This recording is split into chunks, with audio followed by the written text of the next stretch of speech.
Hi, my name is Mouse. I'm giving a talk called Minimalist Piano Forever. But when I say minimalist piano, I'm specifically talking about one piece of music. I'm talking about Erik Satie's Gnossiennes #1. And I wanted to start with listening to it. I'm not going to play the whole thing, but I'll play the first couple minutes because it's really lovely and it's better than anything I made.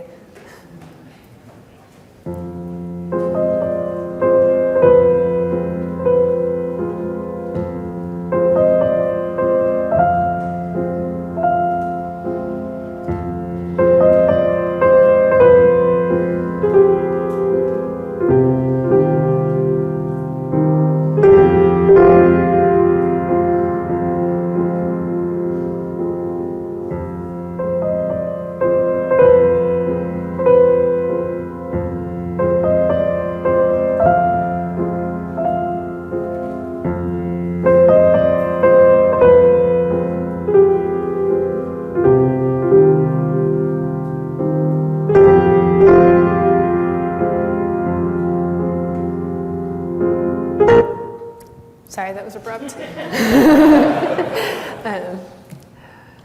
So Gnossiennes is a term that Satie coined himself to describe the genre of music. He published 3 Gnossiennes initially in 1893, and then 3 more were published posthumously.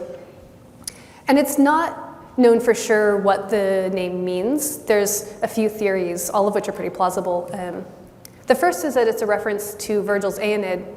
Let us the land which heaven appoints explore, appease the winds and seek the Gnossian shore. Another theory is that it's a reference to the Cretan word for gnosos.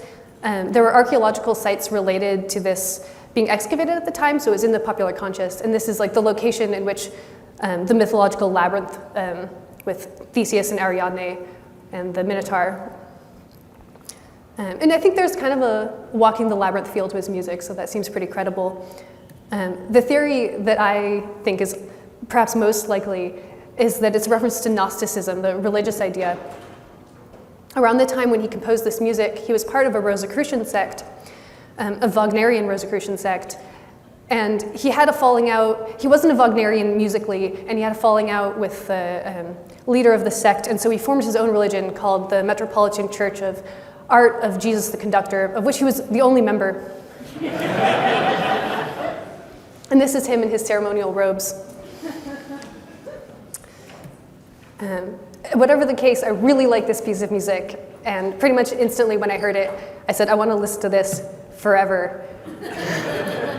But it seemed a little regressive to just play it over and over. So I thought, how can I make a version of it that just doesn't end? And it seemed like Markov chains were a good fit for that. This explanation from Wikipedia, a Markov chain is a stochastic model describing a sequence of possible events in which the probability of each event depends only on the state attained in the previous event. It's kind of jargony. I'm going to walk through how I use a Markov chain a couple times, so bear with me. But we can essentially, when we have a string of symbols, like words in a sentence, or in this case, music notes on a staff, we can analyze it by saying every time a given note appears, what comes after it? And then what's the probability? So then you can have this probabilistic model and say, okay, given that I just played middle C, what's likely to come next? So in this piece, and this is just a really simplified version of just the treble clef, a part of Gnossiennes. Here are notes. And there are some notes that happen multiple times. So for example, if we look at this first quarter note C, it can be followed by a quarter note E flat, or by this grace note C.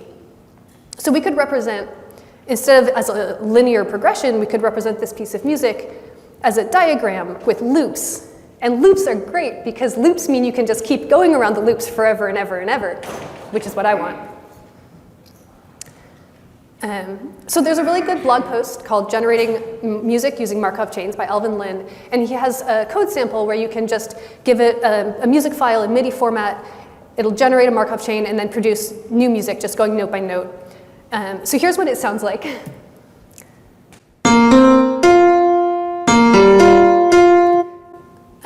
It doesn't sound anything like Erik Satie. And Lynn ends the blog post by saying it certainly doesn't sound very good. It's still a very informative blog post. But what it reveals very quickly is that Markov chains are really limited. For starters, they don't have any sense of context or place. So if you have a piece of music that has a strong sense of progression, that changes a lot, like the middle feels really different than the end, feels different than the beginning, a Markov chain is really going to garble it up because it'll take a note that appears at the end and then jump right back to the beginning, and you'll lose any sense of the spirit of the piece. And it doesn't consider any structures. So if there's a tendency to start a pattern and then end it in a certain way, you probably are going to get lost and never get back to where you were meant to go. And it works really well for simple, structurally simple, linear things. So it works really well for writing because we just have one word after another. But it gets a little hairy with music. You can imagine if we had a symphony where there's a whole bunch of different instruments all playing simultaneously and they're interrelated, it would be incredibly difficult and possibly not viable at all to represent that in a Markov chain, because it's just too much interacting information. So the one thing that you can really control with a Markov chain is how many symbols you want to assess together. So we talk about Markov chains being n-grams, where n is the number of things, like number of words or number of notes. And clearly, from the example I just played, setting n to 1 is not going to work for us. It sounds terrible. So I want to look at the music itself in order to figure out how we can apply Markov chains to it. And I want to start by talking about who Erik Satie was. He was famously eccentric, and he has a lot of habits that show up in his life and in his music that are really focused around obsession, maybe to the point of, focused around repetition, maybe to the point of obsessiveness. He wore a gray velvet suit every day. He earned the nickname the Velvet Gentleman. And he never let anyone into his home, but after he died, people went in and they found, partly that it was in squalor, but also he had 2 pianos stacked on top of each other. The bottom one he played, and the top one was just stuffed full of unsent letters. And he wasn't very successful financially early in his career, and so he moved out of Paris into a suburb, and every day, because he still wanted to be part of Paris culture, he would walk 2 hours from where he lived into Paris, and he would stop along cafes along the way. It said that apparently he carried a hammer to protect himself. I don't think he ever had to use it. But I like to think that we can really see in his music and in the way that he lived his life that perhaps, maybe in some ways it was obsessive in a bad way, but other ways I think that he found beauty in this really intense repetition of walking 2 hours in and 2 hours back every single day, taking these same paths. And I think in the piece, just in the little bit that I played of Gnossiennes, you can see that repetition. It's really taken to the extreme in his piece called Vexations, which wasn't discovered until after his death. You can't read it here because it's hard to read and also in French, but it says at the top, in order to play the theme 840 times in succession, it would be advisable to prepare oneself beforehand and in the deepest silence by serious immobilities. So he died in the 1920s, and this was first performed in 1963. It was staged by John Cage, who was a huge fan of Satie's work. And the performance took more than 18 hours. I've heard that other performances have been done in a marathon format, swapping musicians out, and have taken 35 hours. And the people who have played this piece have said that it gets them into a maybe scary altered state. It's a really intense piece of music. So Satie was an artist in other ways, besides just a composer. This is a self-portrait that he drew, imagining a bust of himself. He was also a writer. He wrote poems and accompaniments to his music, but he strictly forbid that they ever be read while the music was played. This is my favorite Erik Satie fact. His big hobby was that he would draw pictures of imaginary buildings, and he would write little fanciful descriptions of them. And he had just filing cabinet drawers stuffed full of these, excuse me. He had tons and tons of these. And sometimes he would place newspaper ads, advertising them for rent. This is one: strange, grandiose feudal castle, 12th century, abandoned, built in 1113, in one night by the devil's son for his pretty mistress. Deep in great ancient distant woods, rivers, ponds, lovely meadows. all enclosed in great long walls, etc. I really wish I'd found one of those ads just like browsing the newspaper one day. So suffice to say, he had his own creative vision that was really different than everybody else's, and his style of music was really avant-garde and really experimental.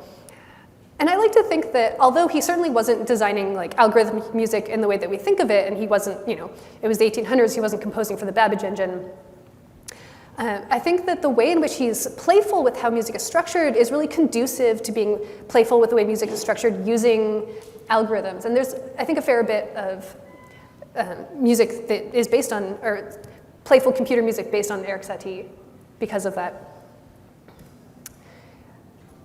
He collaborated with the Dadaist movement. He met Tristan Tzara. This is a piece that he did with Man Ray. It's called The Gift.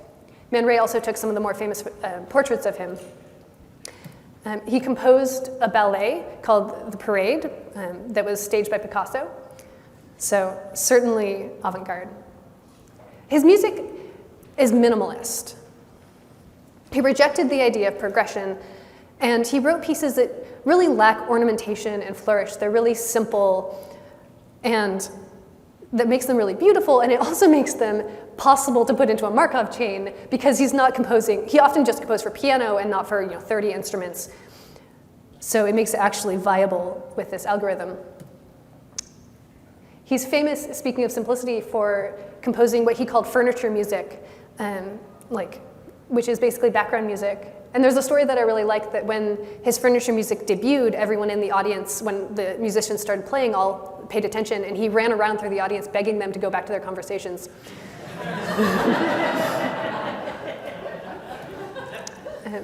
But let's go back to Gnossiennes #1, the piece I actually want to look at, and just break down the sheet music. And I tried to write a description of how to read sheet music in case not all of you know how, but it turned out that would take the whole time. So just bear with me, I'll try to keep it simple. So this is written in free time, which means it's not divided into measures. It's not like in 4/4 or 3/4. And you'll have to set your purist instincts aside. If we break it down, we can kind of imagine that it's in 4-beat measures, and the notes will fall into those categories. And that, while it's a little untrue to his vision, helps us actually analyze it. So let's look at the first 4 beats. This is what it sounds like. And this 4 beats appears throughout the piece of music. And what comes next is one of 5 things. There's this group, or this group, and there's 2 more. I'm not going to keep playing, but I'll play this one. This is an 8-beat group. It's just, in the actual code, I treated it as 2 4-beat groups, but it's always repeated in this 8-beat chunk. And there's 2 more. I'm not going to keep playing them. So we could represent this, like we did earlier, as a kind of flowchart. We have our first beats in the middle, and then what can follow it.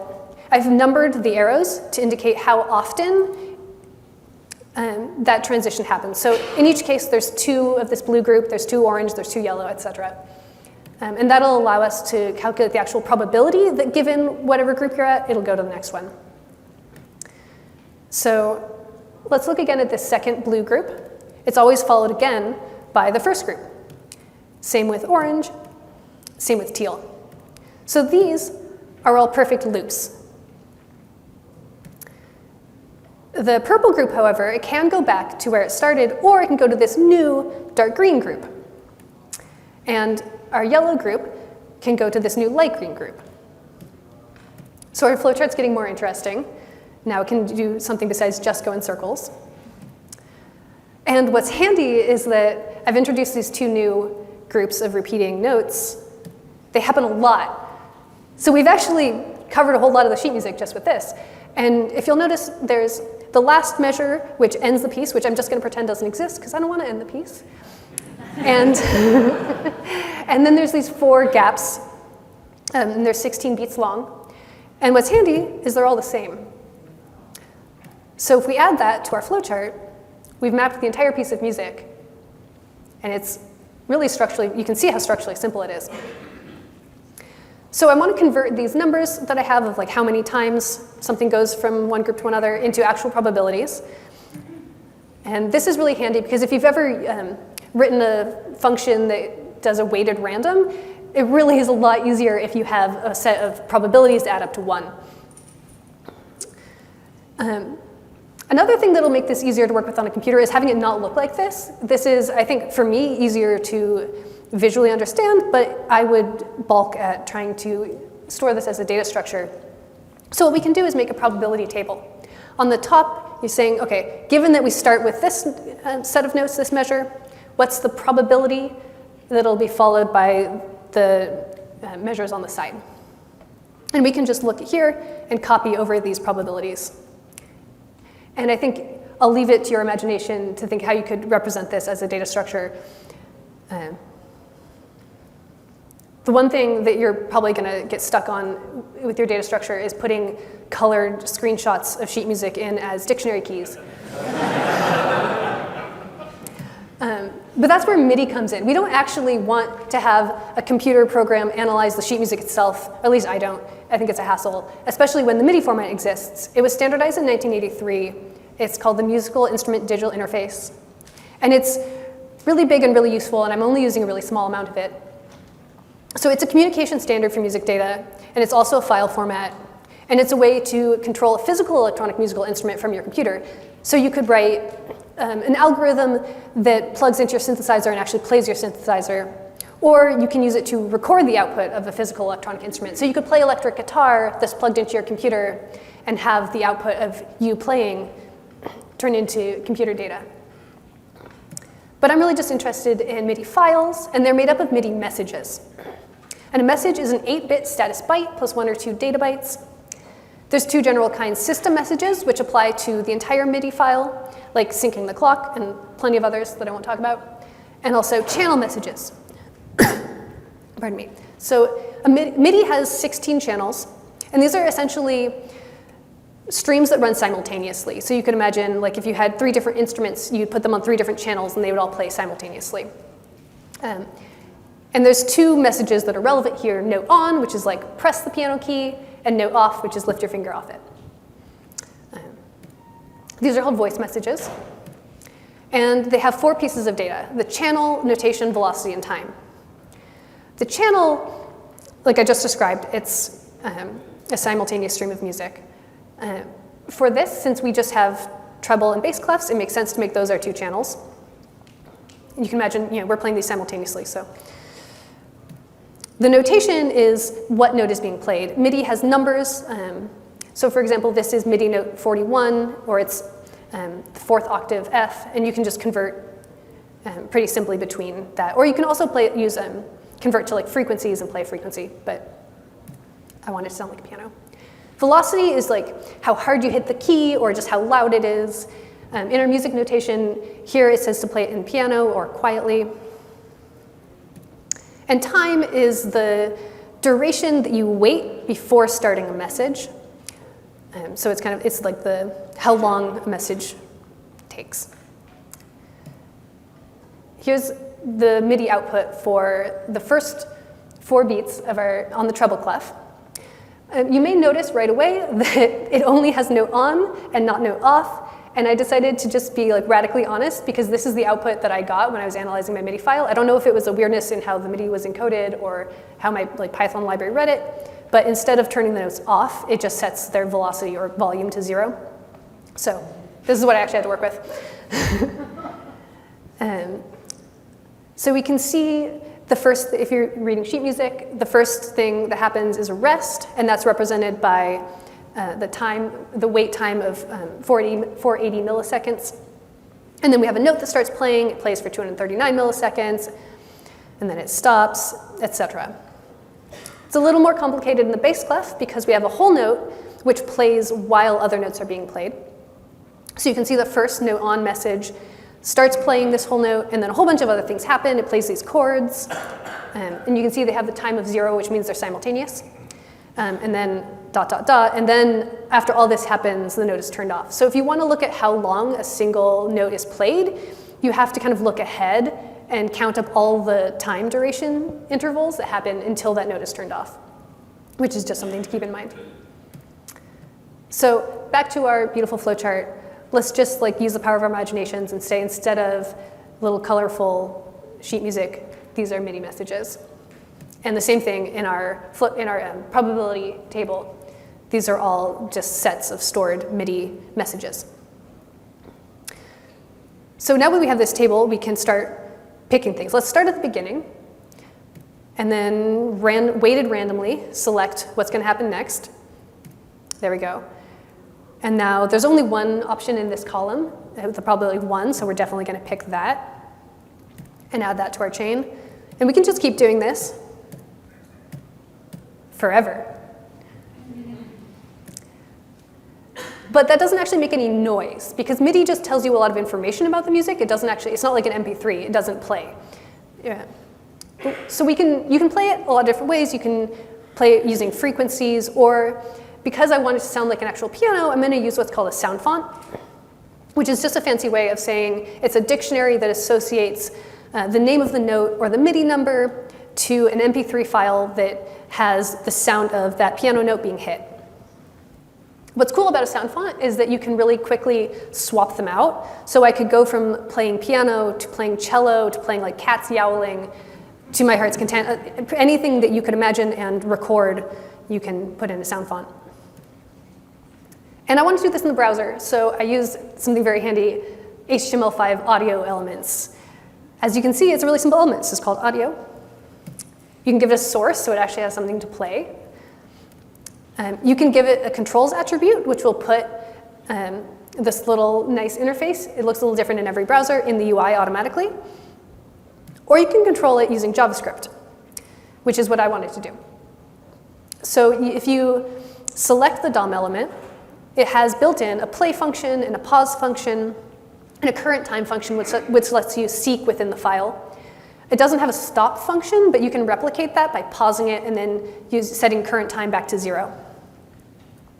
So that's actually, we kind of have everything we need in order to play music in the browser. So I'm going to demonstrate what it sounds like.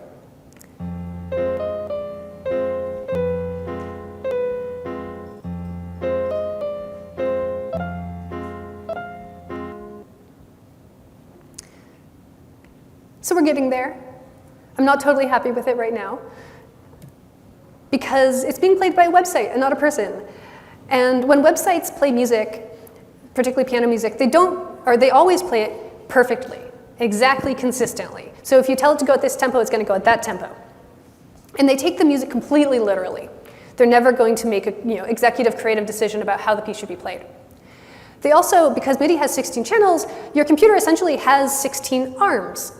And each of those arms has like question mark number of fingers, maybe 88 fingers. And so, I don't know, like picture that as you go to sleep tonight.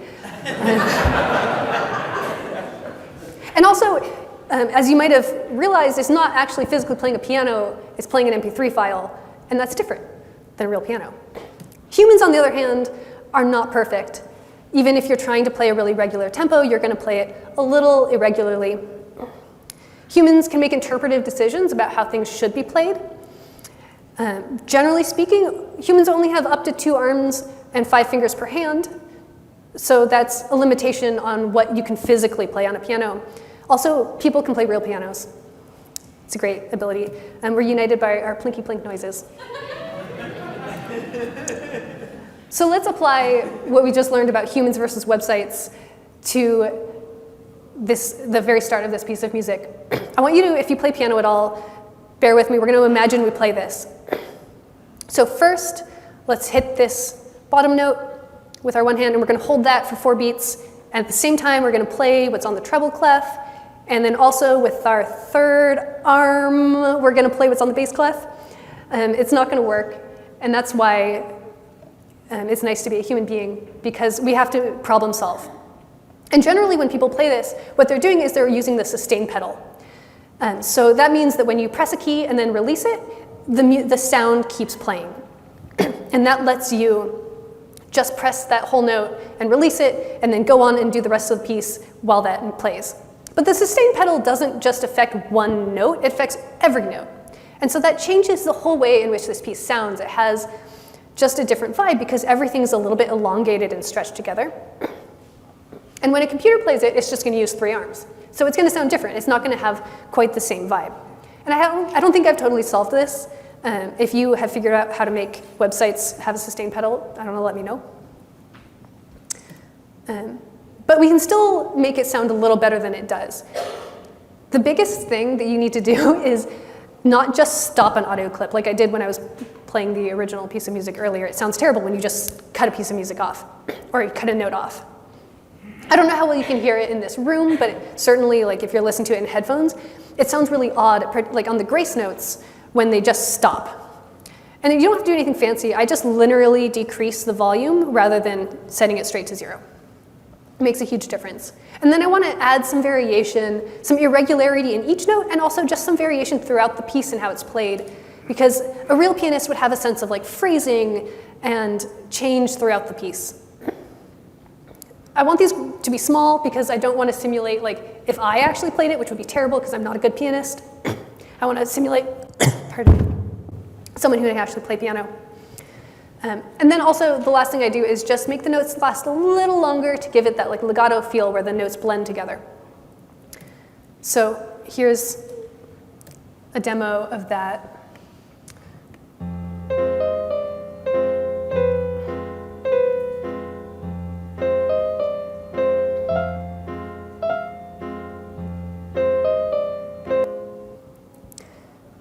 And it just sounds a little more natural than it did before. The other thing you may have noticed is that I'm drawing the sheet music.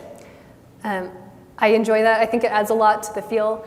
I'm not really going to talk in detail about how I did this because I just use a library called VexFlow. And I think it's vexflow.com. It's great. Basically, you just tell it what you want it to render in their specific format, and then it makes an SVG of that. So worth checking out, but I'm not going to write their documentation for them.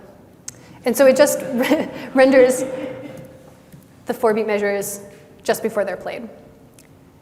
And now the very final last thing that we haven't talked about is Erik Satie wrote the most amazing expression markings in music. This is the spot where the composer tells you how you should play the piece of music. Often it's something like slowly or quickly or like brightly. It just gives you a sense of what it's supposed to sound like. But Satie wrote really interesting ones. The first one we see, the first one we see in the first Gnossiennes is slowly, which seems very normal, but we get into so as to obtain a whole, open your head, provide yourself with clairvoyance. These are all taken from the 3 Gnossiennes, but throughout his work, he just has the most wonderful expression markings that, and I think he does a really good job of having them be absurd, but still actually give you an idea of how to play the piece of music. And I wanted to have this carry through when I made him an infinite version. I didn't want to just like recycle his, but I also wanted to stay kind of within the mood and the sense of the expression markers he made. So I just used like very simple kind of Mad Lib style word lists to generate new expression markings.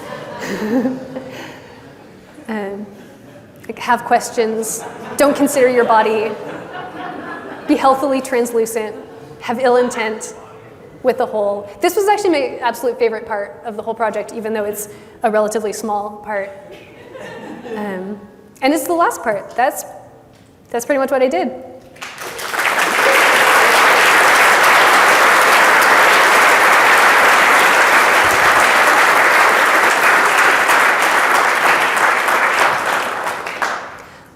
I think I have time for questions. Yeah, I have plenty of time for questions. I have 10 minutes, so I think we're going to have someone come around with a mic.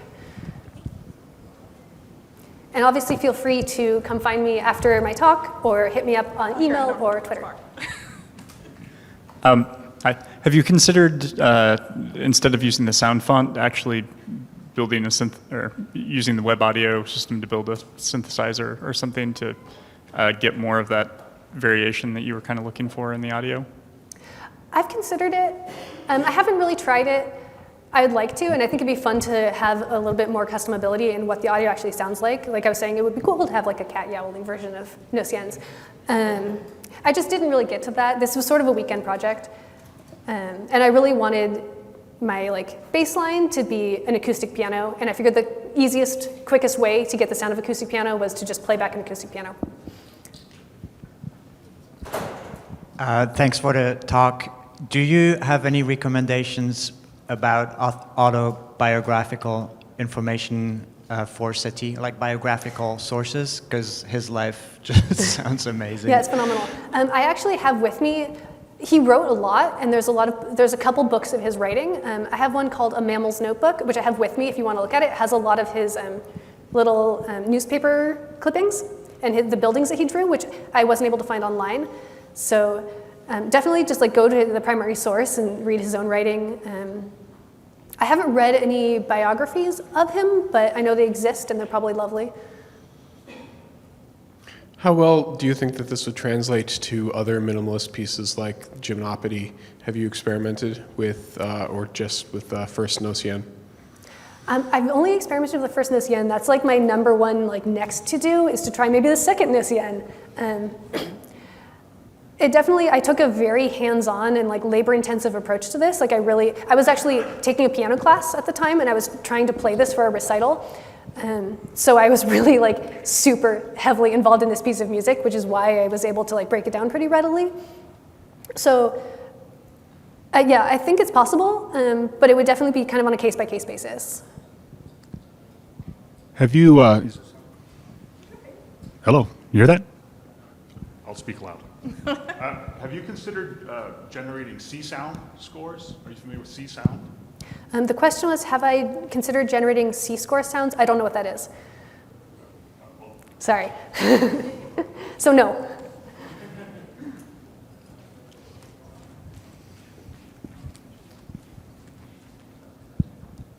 Hi. So what are the chances that he used a Markov chain to generate this? Like, because, you know, it sounds similar. Yeah, I mean, it's not outside the realm of possibility. Definitely you see like John Cage compositions that are really like basically just Markov chains that he's written down in sheet music form. Certainly that was like later in time, but I wouldn't rule out the possibility that Satie really was using kind of algorithmic processes to generate his music, but I don't know, that would be totally speculation. But. Hi. Even though you changed the delays, for the starting point, did you just open the audio into a program and see the timing in between notes? Oh yeah, I should have talked about that. I used just JavaScript window.timeout events to trigger when the notes are played. So, but how did you, so how did you find the delays in between the notes originally? Yeah, so I got a MIDI file that was generated from sheet music.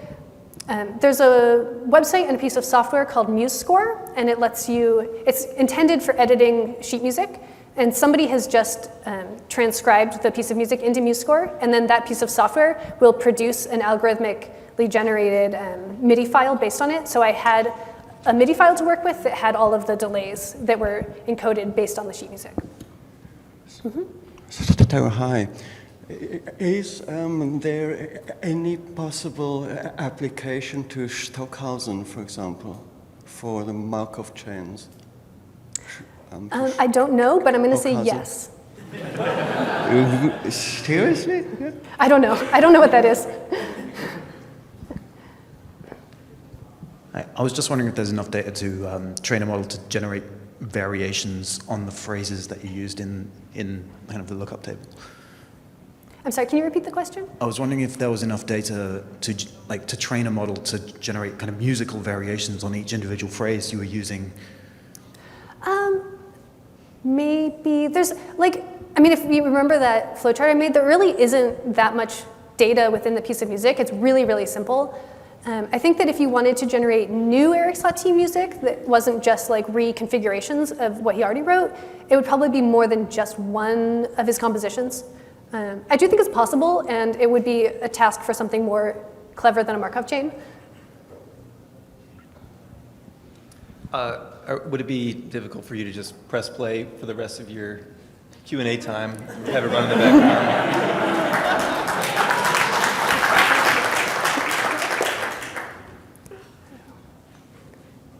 Yes. Oh, maybe I don't have internet. I might have to play the bad version. I shouldn't have refreshed. I made a mistake. Okay, we're gonna listen to the not quite as good version. Any other questions?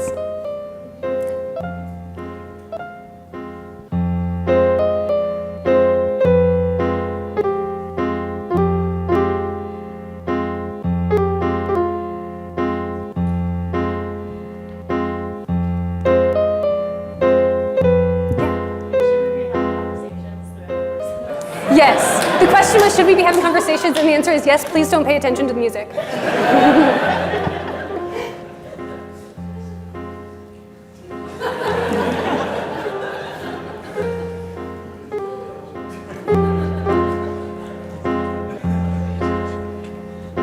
I have a question. This seems like it could be used in applications that have to do with improvised music. I imagine it would be much more complex and require like a bigger library of phrases, or in the context of jazz, like licks or something. But it seems like this could have applications to generate improvised melodies and stuff. That'd be very interesting. Do you know about other people that are doing similar kinds of things, or like the body of work in this area that might be applicable to that? Yeah, I don't have a deep amount of knowledge about this, but I know that a pretty common way that Markov chains are used in music is to like analyze jazz improvisation and jazz music. So it's definitely really applicable there, for sure.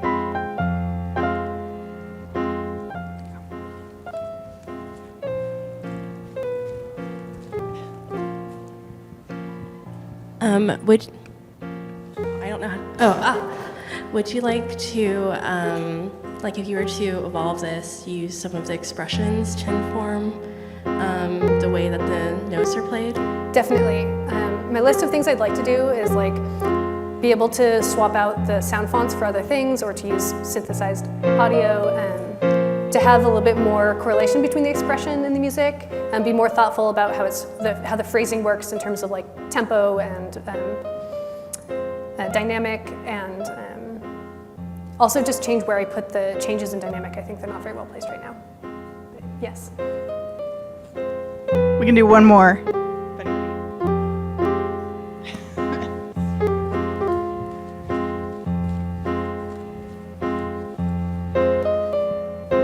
Yeah, I'm glad you pressed the play button here, because I work to this piece, and when it does something different from what I'm expecting, I sense a joke. It's like, oh, that's funny. That's not how it's supposed to go. Somehow there's a little joke. Then it happens again. It's, oh, they're really trying to trick me. Do you get that same impulse? And did you ever play this for your piano instructor and see what their reaction was? No, I ended up dropping out of the piano class. But in another Erik Satie fact, he actually failed out of conservatory and was considered an atrocious student, a terrible pianist by his instructors. He later went back and did very well, but I don't know, I guess I'm in good company in that I didn't finish my piano class. I do think that you bring up a good point, which is that there's like a really fun playfulness to his music and to all of his compositions. Like his writings are all really funny and like clearly not always meant to be taken literally, and I sort of can never tell like when he's joking and when he's serious, which I really appreciate, and I think that shows through in his music. Yeah, and that's all. Thank you so much.